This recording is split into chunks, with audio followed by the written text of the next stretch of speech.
Durante todo un día oscuro, sombrío y silencioso de otoño, en que las nubes pesadas y bajas se amontonaban en el cielo, yo había paseado, solo y a caballo, a través de una extensión del país singularmente lúgubre, y al fin, cuando ya caían las primeras sombras de la noche, vi ante mí la melancólica casa de User.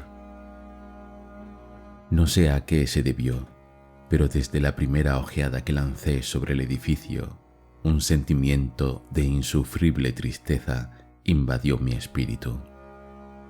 Digo insufrible porque esta tristeza no estaba temperada por el más leve de ese sentimiento, acaso voluptuoso porque es poético, con que el alma recibe usualmente las sombrías imágenes naturales de la desolación o del terror. Yo miraba la escena que tenía ante mí, la casa, la simple perspectiva del dominio, los helados muros, las desiertas ventanas semejantes a ojos, unos cuantos juncos vigorosos, algunos troncos de árboles blancos y secos, con un profundo decaimiento que solo puede compararse justamente entre las sensaciones terrestres con el despertar del fumador de opio, el amargo retorno a la vida cotidiana, la odiosa caída del velo. Era una frigidez, un abatimiento, un malestar en el corazón, una irremediable tristeza del pensamiento que ningún estímulo de la imaginación podía incitar a nada sublime. ¿Qué era? Me detuve a pensar.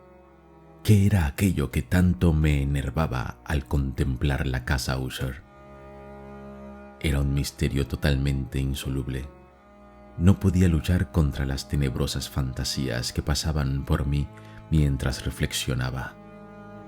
Me vi obligado a llegar a la insatisfactoria conclusión de que sin duda hay combinaciones de objetos naturales muy sencillos que tienen el poder de afectarnos y que el análisis de este poder radica en consideraciones que están más allá de nuestra sagacidad. Pensaba que era posible que una simple diferencia en el arreglo de los detalles de la escena, de los pormenores de la pintura, bastasen para modificar o tal vez para aniquilar el poder de esa impresión dolorosa.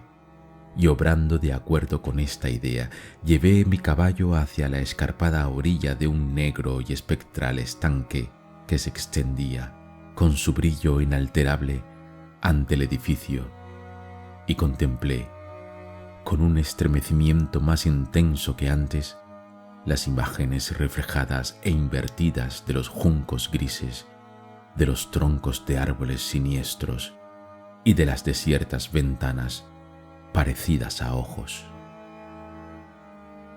Sin embargo, me proponía residir durante algunas semanas en aquella mansión de melancolía.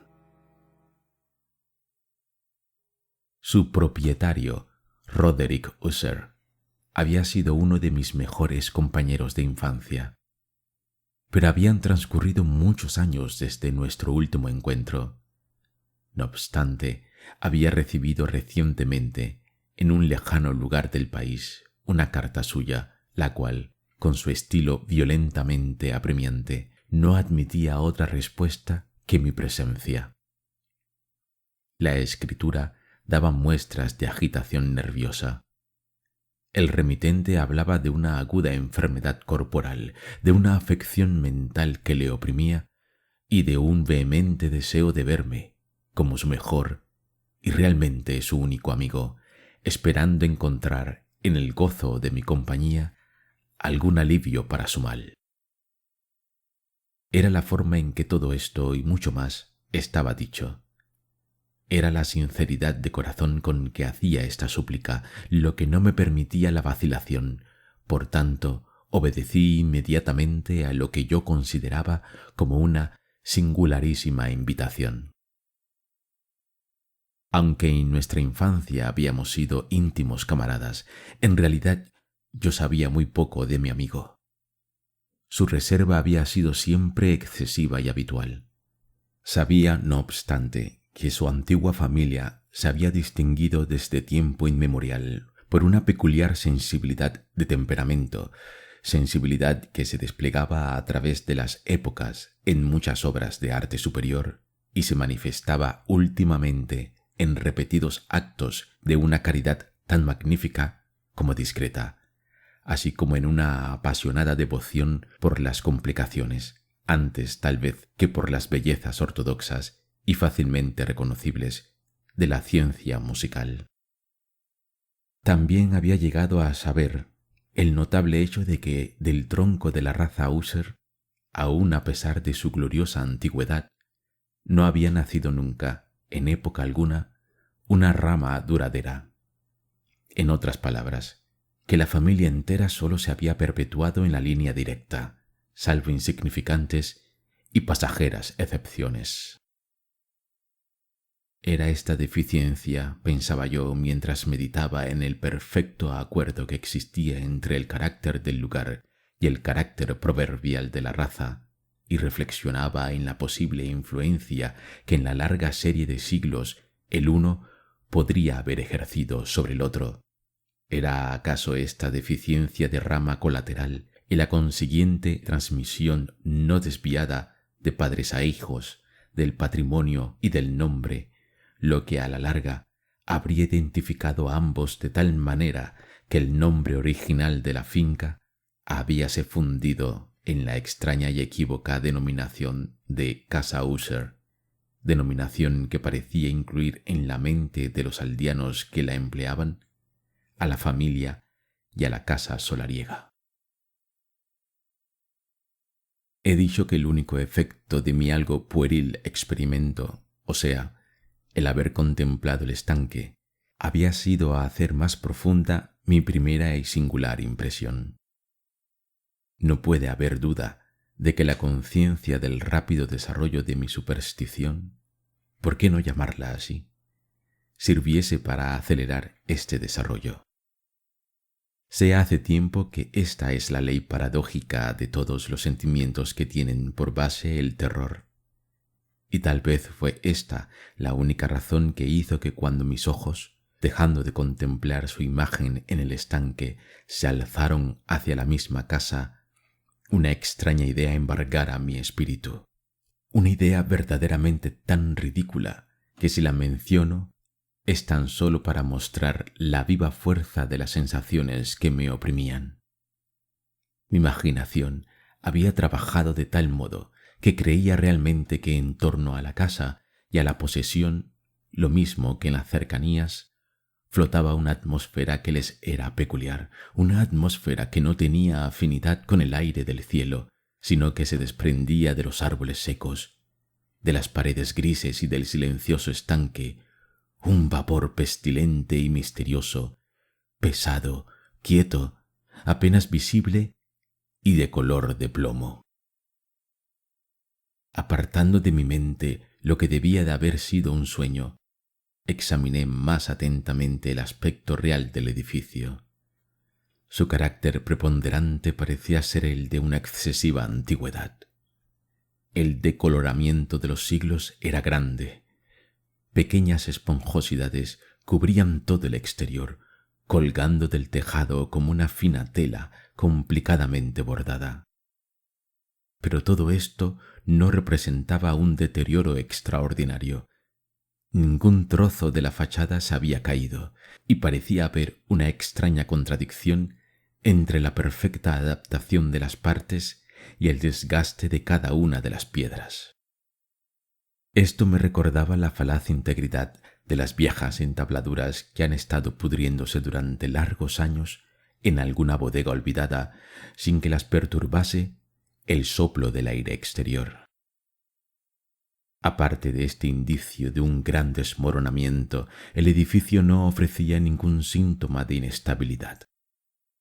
Tal vez el ojo de un observador minucioso hubiera podido descubrir una grieta apenas perceptible que, extendiéndose desde el techo de la fachada, abríase un camino en zigzag pared abajo hasta perderse en las aguas funestas del estanque.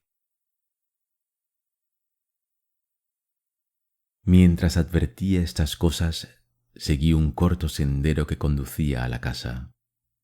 Un sirviente cogió mi caballo y entré bajo la bóveda gótica del vestíbulo.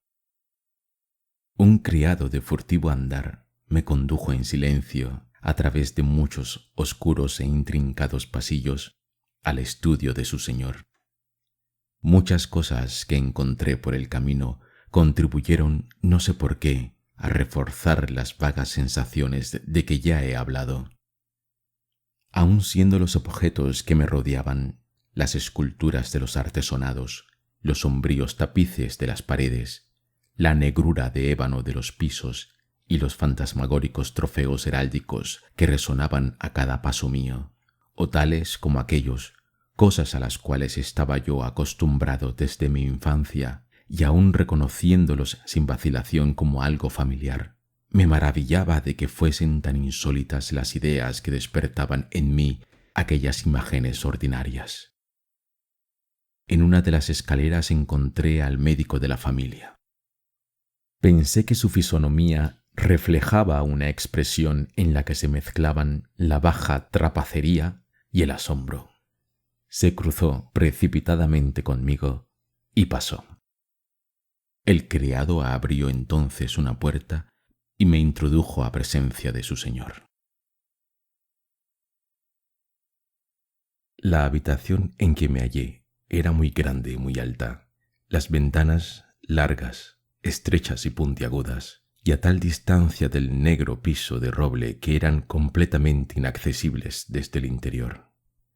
Débiles rayos de luz carmesí atravesaban los cristales enrejados y permitían ver lo suficiente los principales objetos de alrededor. Los ojos, sin embargo, trataban en vano de distinguir los rincones más alejados de la habitación o el fondo del techo abovedado y esculpido. Oscuros tapices pendían de las paredes.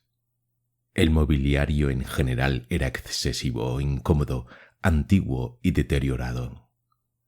Muchos libros e instrumentos musicales se hallaban diseminados aquí y allá, pero no bastaban para dar un poco de vitalidad a la escena.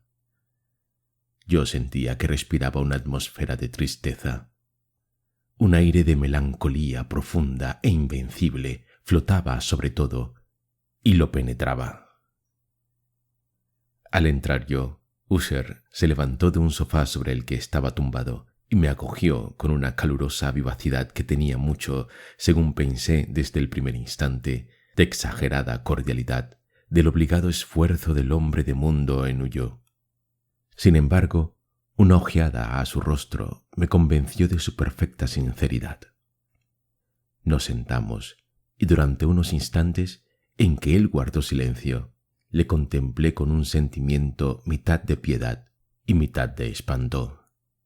Seguramente ningún hombre había cambiado de un modo tan terrible y en tan poco tiempo como Roderick Usher. Solo a duras penas podía consentir en admitir la identidad de aquel ser que se hallaba ante mí con el compañero de mis primeros años. El carácter de su rostro siempre había sido notable.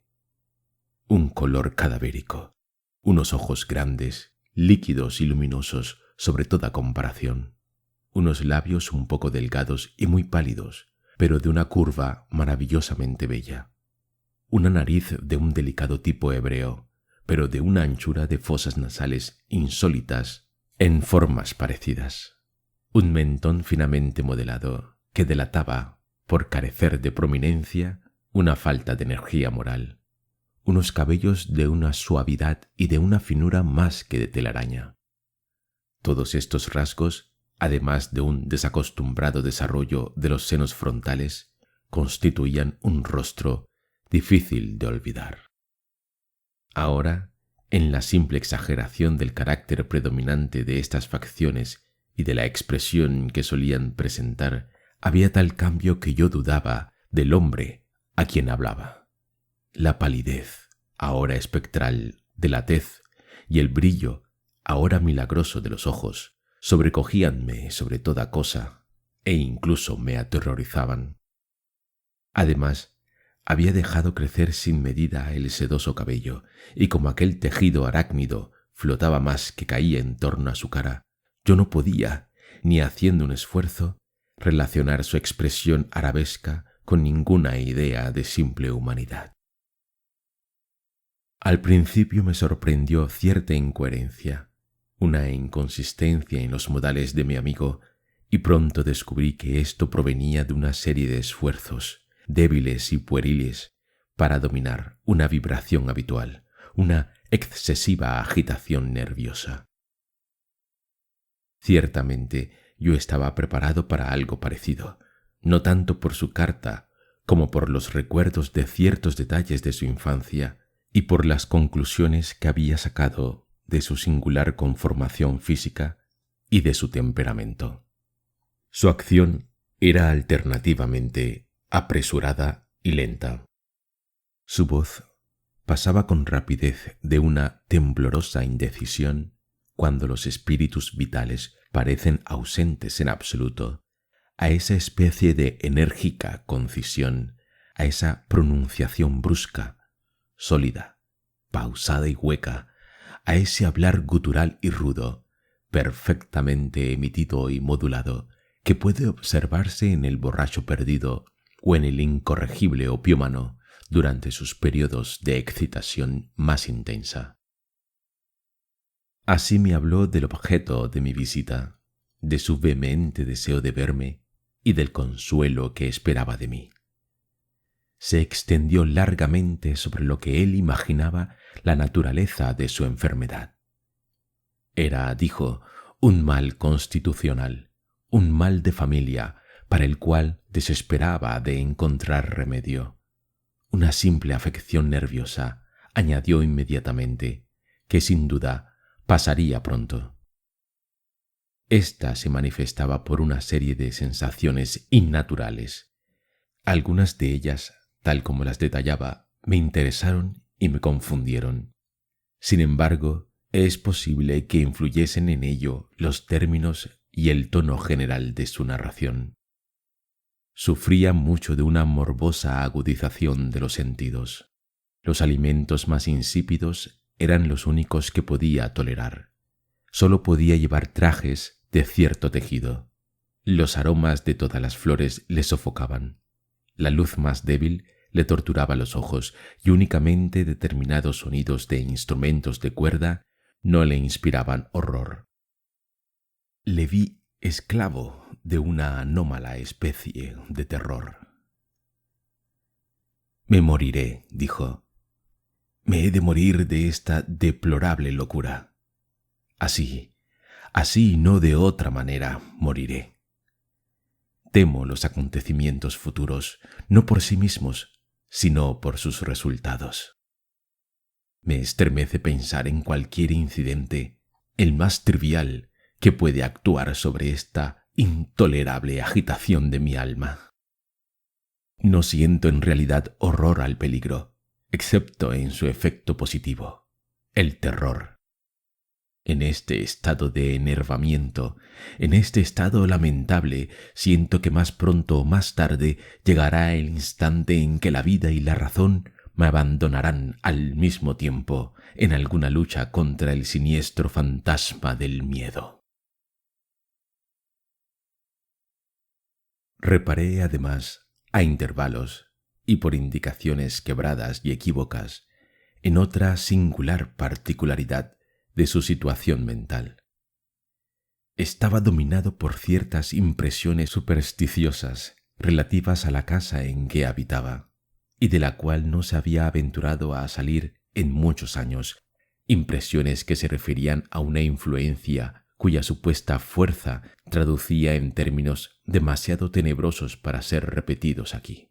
Influencia que algunas particularidades en la simple forma y en la materia de su casa solariega habían, a fuerza, decía, de un largo sufrimiento, impreso en su espíritu, un efecto que lo físico de las paredes y las torrecillas grises y del estanque negruzco en el cual se miraban había a la larga creado sobre lo moral de su existencia.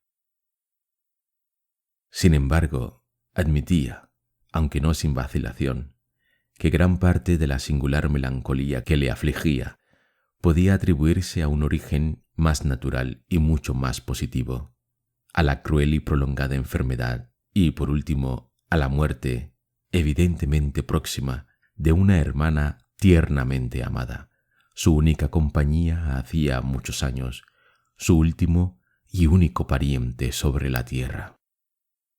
Su muerte, dijo con una amargura que no podré olvidar jamás, me dejaría, a mí, el débil y el desesperado, último vástago de la antigua raza de los User. Mientras hablaba, Lady Madeline, que así se llamaba, pasó lentamente por un lugar alejado de la estancia y, sin advertir mi presencia, desapareció. La miré con un inmenso asombro, no sin mezcla de terror, pero me fue imposible darme cuenta de mis sentimientos. Una sensación de estupor me oprimía mientras mis ojos seguían sus pasos que se alejaban. Cuando por último una puerta se cerró tras ella, mi mirada buscó instintivamente y con curiosidad el rostro de su hermano, pero él había hundido su cara entre las manos y solo pude advertir que una palidez mayor que la ordinaria se había extendido por sus enflaquecidos dedos, a través de los cuales se deslizaba un torrente de lágrimas apasionadas. La enfermedad de Lady Madeline había escarnecido durante mucho tiempo la ciencia de sus médicos. Una apatía fija, un agotamiento gradual de su persona y unas crisis frecuentes, aunque transitorias, de carácter casi cataléptico, eran sus insólitos diagnósticos. Hasta entonces ella había soportado valerosamente el peso de su enfermedad y aún no había guardado cama, pero a la caída de la tarde de mi llegada a la casa sucumbió, como por la noche me dijo su hermano con una agitación inexpresable, al aplastante poder del destructor, y comprendí que la mirada que ella me había dirigido sería probablemente la última y que, viva al menos, no volvería a ver a la dama. En los días que siguieron, su nombre no fue pronunciado ni por User ni por mí, y durante este periodo me esforcé en aliviar la melancolía de mi amigo. Pintamos y leímos juntos, o bien yo escuchaba, como en un sueño, las extrañas improvisaciones de su elocuente guitarra. Y así, a medida que una mayor intimidad me abría sin reservas los escondrijos de su alma, reparaba con mayor amargura en la inutilidad de toda tentativa mía para alegrar un espíritu donde las tinieblas, como si fuese una propiedad inherente, se extendían sobre todos los objetos del universo moral y físico en una incesante irradiación de melancolía. Conservaré siempre el recuerdo de las muchas horas solemnes que pasé solo con el señor de la casa User. Sin embargo, trataría en vano de dar una idea del carácter exacto de los estudios o de las ocupaciones en las que me envolvía o cuyo camino me mostraba. Una idealidad excitada y altamente desordenada proyectaba una luz sulfurosa sobre todo. Sus largas improvisaciones resonarán eternamente en mis oídos. Entre otras cosas, conservo dolorosamente en la mente cierta singular perversión y amplificación del extraño aire del último vals de von Weber.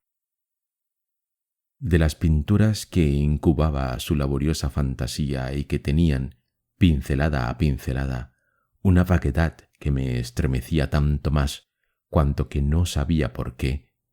De estas pinturas, tan vivas que aún ahora tengo sus imágenes ante mí, intentaría vanamente extraer una pequeña parte que cupiese en el ámbito de la simple palabra escrita.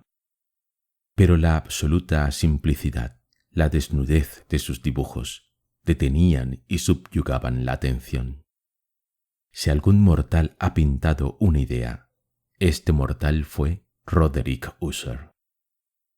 Para mí, al menos, en las circunstancias que me rodeaban, se elevaba de las puras abstracciones que el hipocondríaco se esfuerza en expresar sobre su lienzo, un terror intenso, intolerable, cuya sombra no he sentido nunca en la contemplación de las fantasías de Fuseli, deslumbrantes, ciertamente, pero todavía demasiado concretas. Una de las concepciones fantasmagóricas de mi amigo, en la que no tenía una parte tan exclusiva el espíritu de abstracción, puede ser esbozada, aunque débilmente, por la palabra. Era una pequeña pintura que representaba el interior de una cueva o subterráneo inmensamente largo y rectangular, de paredes bajas, lisas, blancas y sin ninguna interrupción o adorno. Ciertos detalles accesorios del dibujo servían para dar la idea de que esta galería hallábase a una profundidad excesiva bajo la superficie de la tierra. No se observaba salida alguna en ningún punto de su vasta extensión y no se distinguía ninguna antorcha ni otro medio artificial de luz. Sin embargo, un haz de rayos intensos rodaban de un lado a otro y bañaban el conjunto de un fantástico e incomprensible resplandor. Ya he hablado del morboso estado del nervio acústico que hacía intolerable para el enfermo toda música, a excepción de ciertos efectos de los instrumentos de cuerda. Eran tal vez los estrechos límites en los que se había confinado con la guitarra los que producían, en gran medida, el fantástico carácter de sus composiciones. Pero no se hallaba la misma razón para la vehemente facilidad de sus impromptus. Tenían que ser, y lo eran, lo mismo en las notas que en la letra de sus extrañas fantasías, porque con frecuencia se acompañaba con verbales improvisaciones rimadas, el resultado de aquel intenso recogimiento y de aquella concentración mental que sólo se observan, como ya he dicho antes, en particulares momentos de la más alta excitación artificial. Recuerdo fácilmente la letra de una de aquellas rapsodias. Es posible que me impresionase con más fuerza cuando me la enseñó, porque en la corriente interior y misteriosa del sentido creí descubrir por primera vez que Husserl tenía plena conciencia de que su altísima razón vacilaba sobre su trono. Los versos que se titulaban El Palacio Encantado eran poco más o menos los siguientes. En el valle más verde de los nuestros, por los ángeles buenos habitado, en otro tiempo levantó su frente un palacio radiante y majestuoso. En el dominio del rey Pensamiento era donde se alzaba. Jamás un serafín abrió su ala sobre una obra tan maravillosa. Banderas amarillas y gloriosas en su techo flotaban y ondulaban. Esto, sí, todo esto, fue hace ya mucho tiempo. Y a cada suave soplo de la brisa, en esos dulces días, por las floridas, pálidas murallas, un alado perfume se exhalaba. En ese valle alegre los viajeros veían, a través de dos ventanas luminosas, moverse a unos espíritus, al compás de un laúd bien acordado, alrededor de un trono en que se hallaba, cual un porfirogéneta, en una pompa digna de su gloria, asentado el señor de aquel dominio. Relucía de perlas y rubíes la puerta del palacio, y por ella oleadas a oleadas corrían centellando los ecos cuya dulce misión era cantar únicamente, con voces de hermosura soberana, el juicio y la sapiencia de su rey. Pero funestos seres enlutados asaltaron del rey la jerarquía. Ah, lloremos, que nunca el alba de una mañana brillará sobre él, el triste. Y alrededor de su mansión, la gloria que entonces florecía no es ya más que un recuerdo tenebroso de las viejas edades sepultadas. Los viajeros ahora en aquel valle Solo ven a través de las ventanas vastas formas moviéndose a los sones de discordante música, mientras que, cual veloz, lúgubre río, odiosa multitud se precipita a través de la puerta y ríe, pero no sonríe nunca. Recuerdo muy bien que las inspiraciones nacidas de esta balada nos lanzaron en una corriente de ideas, en medio de la cual se manifestó una opinión de Husserl, que cito no tanto por su novedad, ya que otros hombres han pensado del mismo modo, como por la obstinación con que él la sostenía. Esta opinión en su aspecto general era la de la sensibilidad de todos los seres vegetales.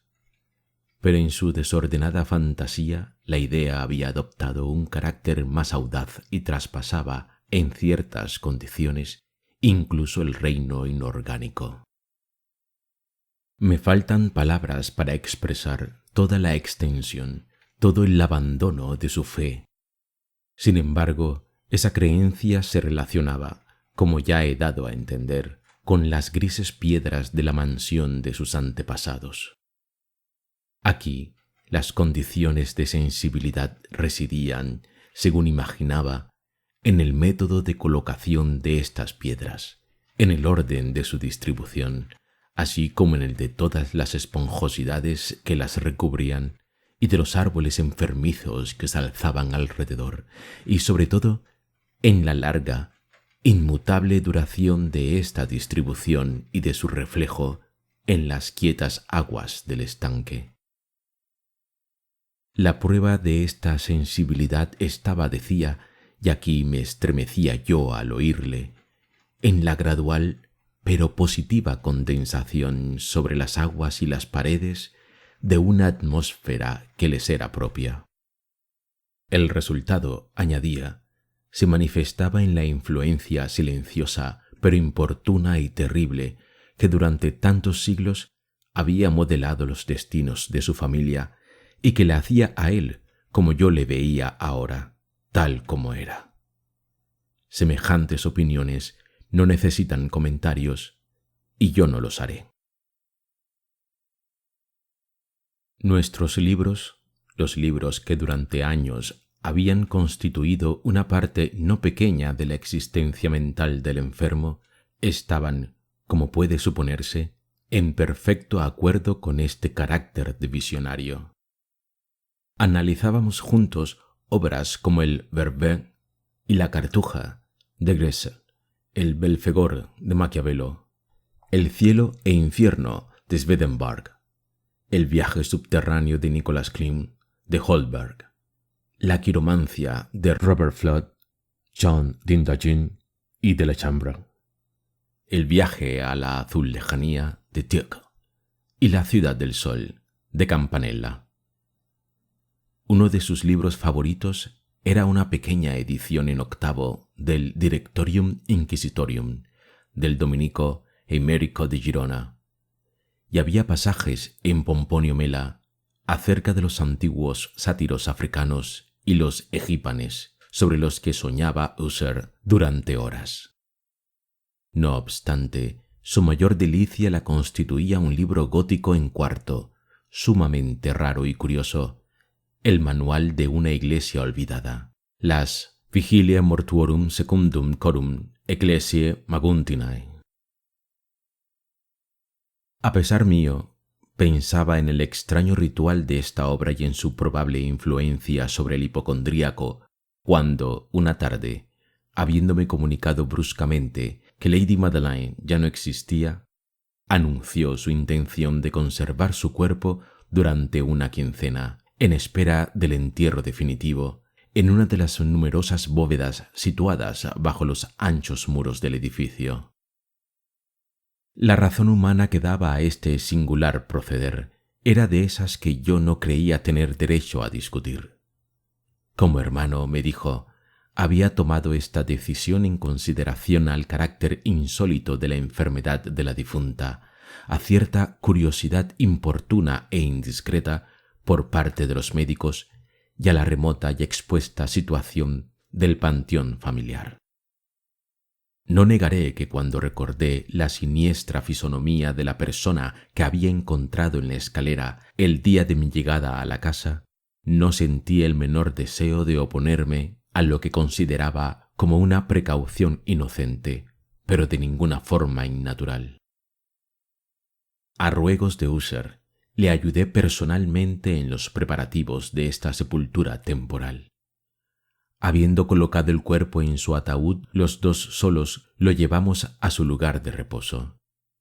La bóveda en donde lo depositamos, y que había estado cerrada durante tanto tiempo que nuestras antorchas, medio ahogadas en aquella sofocante atmósfera, apenas nos permitía examinar el lugar, era pequeña, húmeda y sin ningún hueco que permitiese el paso de la luz. Estaba situada a gran profundidad, justamente bajo aquella parte del edificio en que se hallaba mi dormitorio. Aparentemente, había sido utilizada en remotos tiempos feudales para el horrible oficio de in pace, y en días posteriores como depósito de pólvora o alguna otra sustancia fácilmente inflamable, porque una parte del suelo y todas las paredes de un largo vestíbulo que atravesamos para llegar allí estaban cuidadosamente revestidas de cobre. La puerta, de hierro macizo, había estado igualmente protegida. Cuando se la hacía girar sobre sus goznes, este enorme peso producía un sonido extrañamente agudo y discordante. Depositamos nuestra fúnebre carga sobre unos soportes en aquella región de horror, apartamos un poco la tapa del ataúd, aún no clavada, y miramos el rostro de la muerta. Un sorprendente parecido entre el hermano y la hermana llamó mi atención, y Ussher, adivinando tal vez mi pensamiento, murmuró unas palabras por las que supe que la difunta y él eran gemelos, y que entre ambos había existido siempre simpatías de naturaleza casi inexplicable. Sin embargo, nuestras miradas no permanecieron mucho tiempo fijas en la muerta, porque no podíamos contemplarla sin espanto. La enfermedad que había llevado a la muerte a Lady Madeline en plena juventud había dejado, como es usual en las enfermedades de carácter estrictamente cataléptico, la ironía de una leve rojez por el seno y el rostro, y en los labios esa sonrisa equívoca y lánguida que tan terrible es en la muerte. Volvimos a colocar y a clavar la tapa, y después de haber asegurado la puerta de hierro, emprendimos trabajosamente el regreso hacia las habitaciones, no menos melancólicas, de la parte alta de la casa. Y entonces, tras un periodo de varios días de amarga pena, se operó un cambio ostensible en los síntomas de la enfermedad mental de mi amigo. Sus maneras habituales habían desaparecido. Sus ocupaciones ordinarias eran desatendidas u olvidadas. Vagaba de habitación en habitación con paso precipitado, desigual y sin objeto.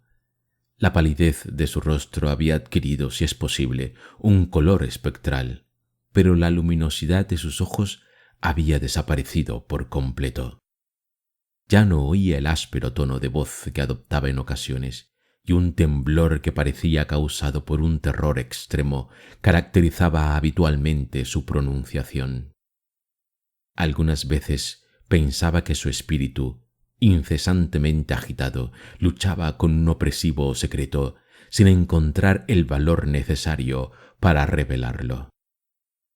Otras veces me veía obligado a buscar la solución en las inexplicables extravagancias de la locura, pues le veía mirar al vacío durante largas horas, en actitud de profunda atención, como si escuchase algún sonido imaginario. No debe sorprender que su estado me aterrara, que me contagiase. Sentía cernirse sobre mí en una lenta pero segura progresión la extraña influencia de sus supersticiones fantásticas e impresionantes.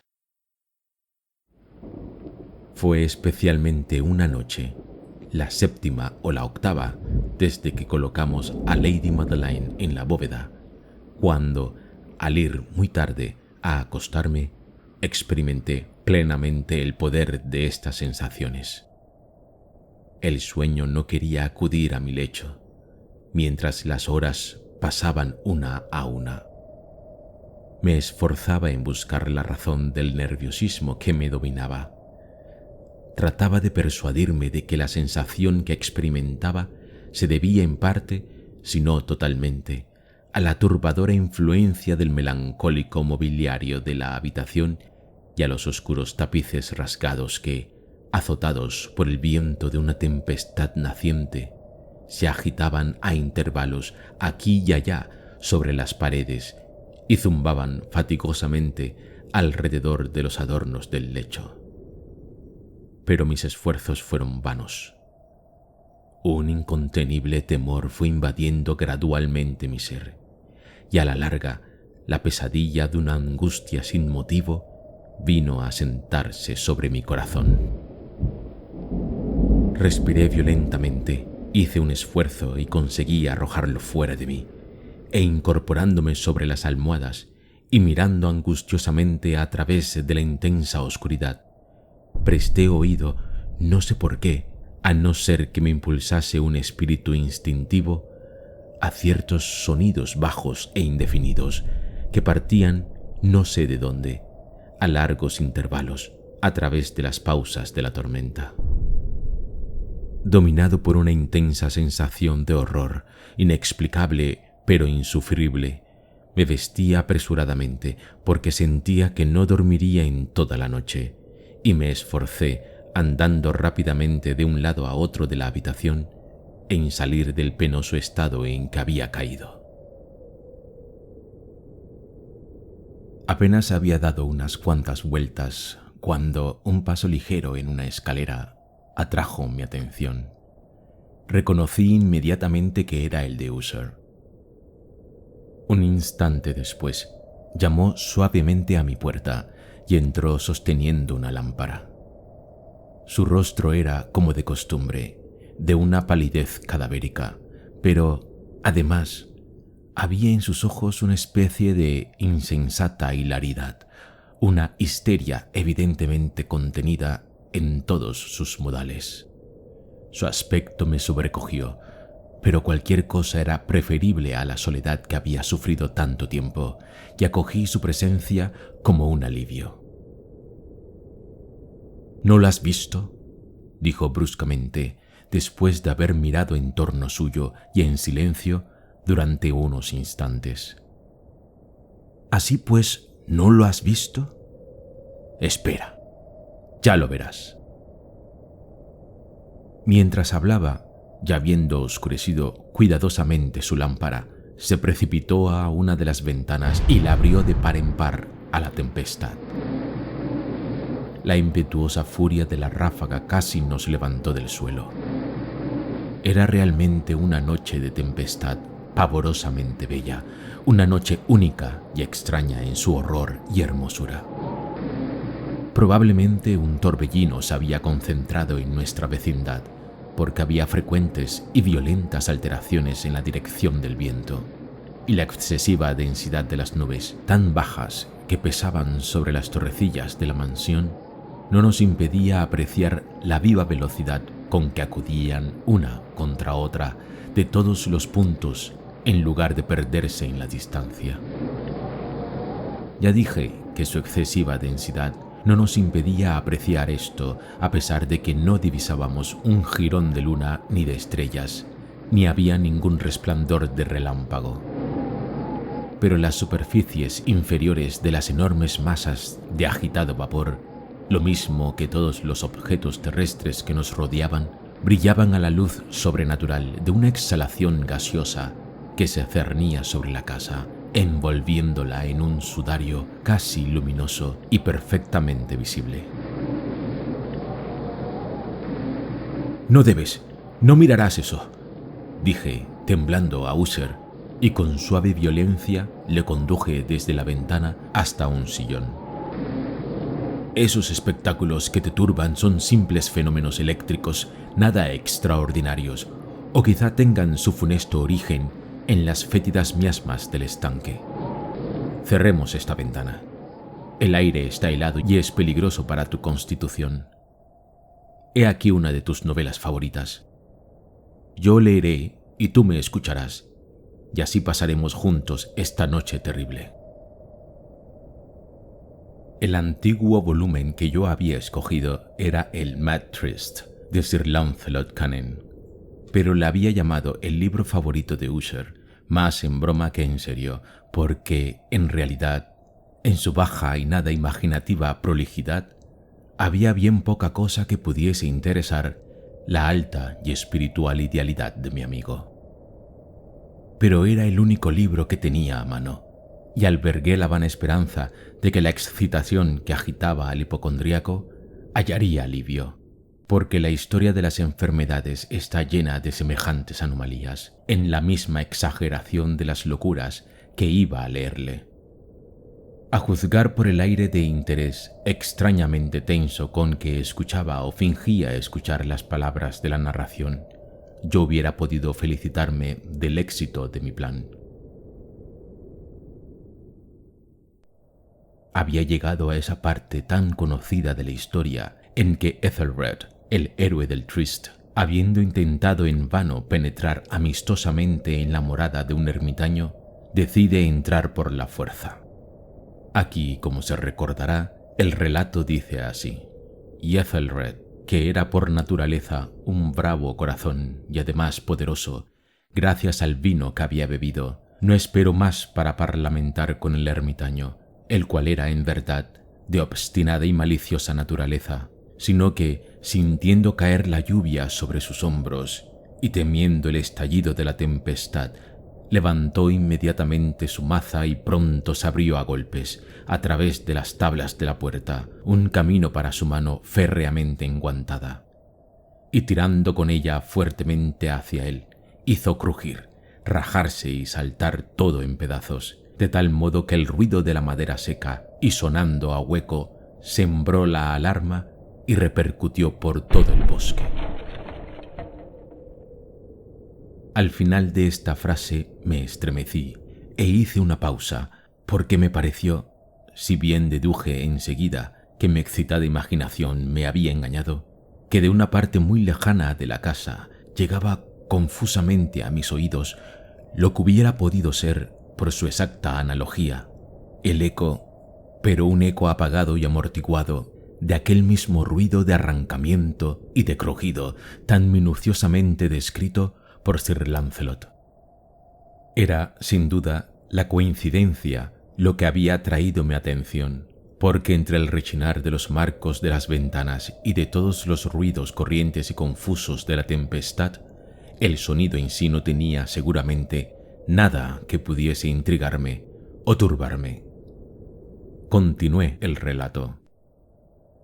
Pero Ethelred, el buen campeón, pasando entonces la puerta, quedóse muy enfurecido y maravillado de no ver ningún rastro del malicioso ermitaño, sino en su lugar un dragón de apariencia monstruosa y escamosa, con una lengua de fuego, que se hallaba de guardia ante un palacio de oro con pavimento de plata, y del muro pendía un escudo de bronce brillante con esta leyenda grabada: el vencedor será quien penetre hasta aquí, el que mate al dragón, el escudo obtendrá. Y Ethelred levantó su maza y la dejó caer sobre la cabeza del dragón, que se desplomó ante él y exhaló su apestoso aliento con un bramido tan horrible, tan áspero y a la vez tan penetrante, que Ethelred se cubrió los oídos con las manos para librarse de aquel espantoso ruido que nunca había escuchado antes. Aquí hice bruscamente una nueva pausa, esta vez con un sentimiento de extraño asombro, pues no había duda de que había oído realmente, me era imposible decir en qué dirección, un sonido débil y aparentemente lejano, pero áspero, prolongado, singularmente agudo y penetrante. La imitación exacta, tal como mi imaginación se lo había figurado, del sobrenatural bramido del dragón descrito por el novelista. Oprimido como estaba ciertamente con esta extraordinaria coincidencia por 1000 sensaciones contradictorias, entre las cuales predominaban un asombro y un terror extremos, conservé, sin embargo, la suficiente presencia de ánimo para evitar el excitar con cualquier observación la sensible nerviosidad de mi amigo. Yo no estaba muy seguro de que él hubiese notado el sonido en cuestión, aunque, evidentemente, en los últimos minutos, una extraña alteración se había operado en su actitud. Situado frente a mí, había girado poco a poco su silla hasta encontrarse de cara a la puerta de la habitación. Así, solo podía ver parcialmente sus facciones, si bien observaba que sus labios temblaban como si murmurase algo inaudible. Había inclinado la cabeza sobre el pecho. No obstante, yo sabía que no estaba dormido, porque el ojo que veía de perfil estaba abierto y fijo. Además, el movimiento de su cuerpo contradecía esta idea, porque se movía de un lado a otro con un balanceo suave, pero constante y uniforme. Habiendo observado rápidamente todo esto, proseguí el relato de Sir Lancelot, que continuaba así. Y ahora, el campeón, habiéndose liberado de la terrible furia del dragón, acordándose del escudo de bronce y de que el encantamiento que figuraba encima estaba roto, apartó el cadáver de su camino y avanzó valerosamente por el pavimento de plata del castillo hacia aquella parte del muro donde colgaba el escudo, el cual no esperó a que él llegase, sino que cayó a sus pies sobre el suelo de plata con grande y terrible estruendo. Apenas estas sílabas habían salido de mis labios cuando, como si en aquel instante un escudo de bronce hubiese caído pesadamente sobre un suelo de plata, oí el eco claro, profundo, metálico y clamoroso, pero como apagado. Completamente excitado, salté bruscamente, pero el mesurado balanceo de Uther no se había interrumpido. Me precipité sobre la silla en que se sentaba.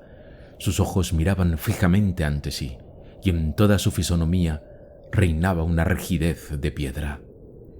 Pero cuando puse la mano sobre su hombro, un violento estremecimiento recorrió todo su cuerpo. Una malsana sonrisa tembló en sus labios, y observé que hablaba en un murmullo bajo, precipitado e inarticulado, como si no se diese cuenta de mi presencia. Me incliné completamente sobre él, y al fin pude beber el horrible significado de sus palabras. ¿No oyes? Sí, yo lo oigo. Lo he oído. Hace muchos minutos, muchas horas, muchos días que lo oigo. Pero no me atrevía. Oh, piedad de mí, que soy un miserable desafortunado. No me atrevía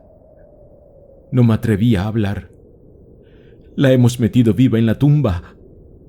¿No te dije que mis sentidos eran agudos? Ahora te digo que he oído sus primeros débiles movimientos en el fondo del ataúd. Los he oído hace muchos días, pero no me atrevía a hablar. Y ahora, esta noche, Ethelred, la puerta de la ermita destrozada, el estertor del dragón y el estruendo del escudo. Di más bien el ruido de su ataúd y el rechinar de los goznes de hierro de su prisión y su lucha en el vestíbulo de cobre. Oh, ¿a dónde huiré? ¿No llegará ella hasta aquí dentro de un momento? ¿No oigo sus pasos en la escalera? ¿No distingo el pesado y horrible latido de su corazón? ¡Loco! Al llegar aquí, se levantó furiosamente y aulló estas palabras, como si en el esfuerzo exhalase su alma. ¡Loco! Te digo que ella está ahora detrás de la puerta. como si la sobrehumana energía de sus palabras hubiese tenido el poder de un sortilegio. Las grandes y antiguas hojas de la puerta que User señalaba entreabrieron lentamente sus pesadas mandíbulas de ébano. Debióse a una furiosa ráfaga de viento, pero en el umbral de aquella puerta estaba la alta y amortajada figura de Lady Madeleine de Usher.